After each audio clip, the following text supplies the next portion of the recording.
Le blocus est un outil directement issu de la Nakba, dont le génocide en est l'aboutissement. La Global Soumoud Flotilla est une tentative, parmi d'autres, de briser ce blocus et de mettre fin au génocide.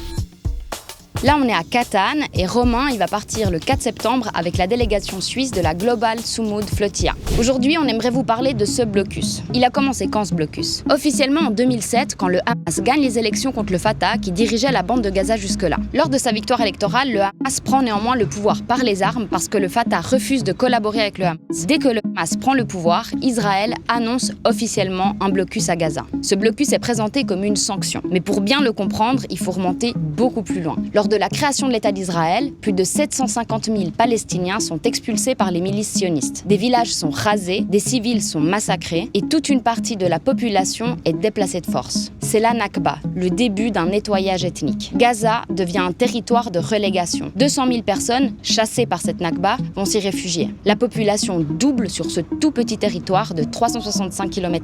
Encerclée militairement, la bande de Gaza commence alors à être coupée de ses ressources. Dès 1948, Gaza n'est pas libre. Elle est administrée jusqu'en 1967 par l'Égypte de Nasser et dès 1949, Israël empêche tout retour des réfugiés de la Nakba, impose des zones militaires fermées, ferme les frontières, contrôle l'eau, empêche les exportations agricoles. Le blocus a commencé. Et pour la faire très courte, la guerre des 6 jours en 1967 marque un tournant pour Israël qui devient une puissance militaire dans la région. La carte bouge, les territoires occupés s'agrandissent et le blocus devient total. Administration, économie, déplacement, éducation, eau, pêche, tout passe par l'occupant. Des colons israéliens s'installe même au cœur de Gaza. Bref, les Palestiniens de Gaza vivaient dans une prison à ciel ouvert bien avant que l'Occident ne commence à utiliser le terme même de blocus. Durant les années suivantes, le blocus va subir de très légères modifications. Le Fatah, qui est la principale organisation de résistance du peuple palestinien à cette époque, et le principal parti aussi, va perdre en crédibilité au fil des années à cause de la corruption ou des compromis avec Israël. Ça va doucement laisser la place à un autre acteur politique, le Hamas. En janvier 2006, les élections législatives palestiniennes ont lieu. Et le Hamas l'emporte face au Fatah. Quand le Hamas prend le contrôle de Gaza en 2007, Israël officialise le siège. Fermeture quasi totale, liste de produits interdits, quotas de nourriture, accès réduit à l'eau et à l'électricité, interdiction d'exportation, zone de pêche réduite à 3 miles, et puis l'Égypte de Moubarak follow Israël et instaure le plus fort blocus de son histoire envers les Palestiniens. Bref, en gros, 2007, c'est pas le début du blocus, mais son institutionnalisation et sa radicalisation. C'est une punition collective des tentatives de résistance palestinienne. Et ces punitions, c'est 2,3 millions de civils qui les subissent. Ce blocus de 2007, c'est une dinguerie de plus dans une histoire coloniale qui dure depuis plus de 60 ans. Le blocus est un outil directement issu de la Nakba, dont le génocide en est l'aboutissement. La Global Soumoud Flotilla est une tentative, parmi d'autres, de briser ce blocus et de mettre fin au génocide.